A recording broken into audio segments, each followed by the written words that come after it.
Burnout for educators isn't just about long hours or too many responsibilities.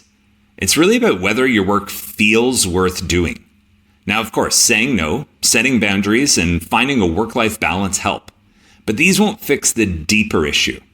Burnout isn't just about workload. It's about misalignment. We talk a lot about work-life balance, but the real question is, when you are working, do you know how you want to work? I'm going to help you name this. In this video, I'll ask you 3 questions that'll help you to name what type of school you want to work in, how it is that you want to work, the structure of a school you best thrive in, and why it is that you want to work in schools. Your answers will help identify the type of school that you click with and which types of school to stay away from to avoid burnout. So first question, how do you want to work? Like an expert, a coach, or a counselor? Find your default mode by first answering if you want to work with autonomy, collaboration, or negotiation. Experts crave autonomy. They want to be trusted to use their professional discernment to do their best work in the classroom. Whereas coaches, they thrive on collaboration across the staff. They want to work together as a staff on a shared, school-wide approach to learning.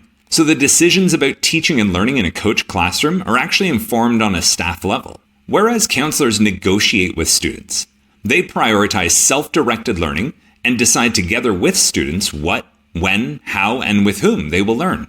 So what's your default mode for work? So when you're left alone, do you default to autonomy, collaboration with others, or wanting to negotiate with students?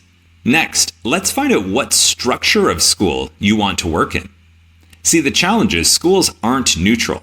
They're structured in one of 3 ways, again, expert, coach, or counselor, that either amplify or stifle your preferred way to work. So where power sits shapes everything.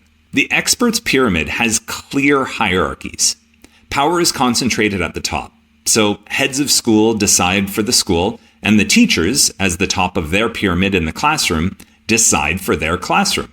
Whereas with the star, the coach approach, there is a layered hierarchy. Power is distributed. The pyramid fans out, creating new layers of authority, but some voices carry more weight than others. And the counselor circle, well, it's a flattened hierarchy where all voices are equal, whether it's the school leader, teachers, student, or even parents. See, power is shared equally through sociocratic or consensus decision-making processes. Now, none of these models are inherently right or wrong, but they are different, and misalignment between the structure and its people is exhausting. You'll waste energy trying to make your school the shape you wish it was. So, what structure do you want to work in? An expert pyramid, a coach's star, or the counselor's circle? And finally, the values that drive us. Schools aim to cultivate values like responsibility, achievement, and meaning. And of course, we value all 3 of these, but as educators, we value one the most. If students only took one thing from their time with us, experts want students to leave with more responsibility, coaches want students to leave with more possibility for achievement, and counselors want students to leave with a greater sense of meaning. So we value either responsibility, achievement, or meaning the most. And when our environment forces us to sacrifice our priority, especially in pursuit of one of the other 2, it's not just frustrating, it's draining over the long term. And that sets the conditions for burnout. So here's the path forward.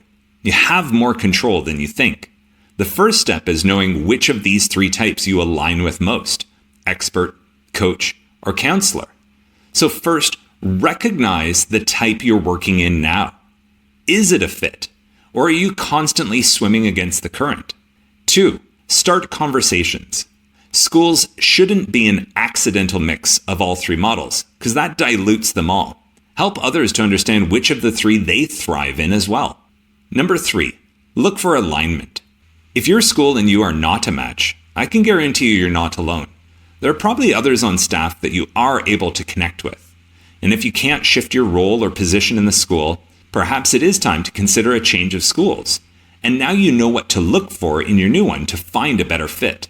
Burnout isn't inevitable, but working in a school structure that conflicts with your instincts, that's a recipe for exhaustion. The good news, with clarity, conversation, and intentional action, we can fix this together. To learn more about the 3 types of school, get our Schools That Give a Fuck newsletter. The link is below. Like, share, subscribe, and contribute meaningfully in schools.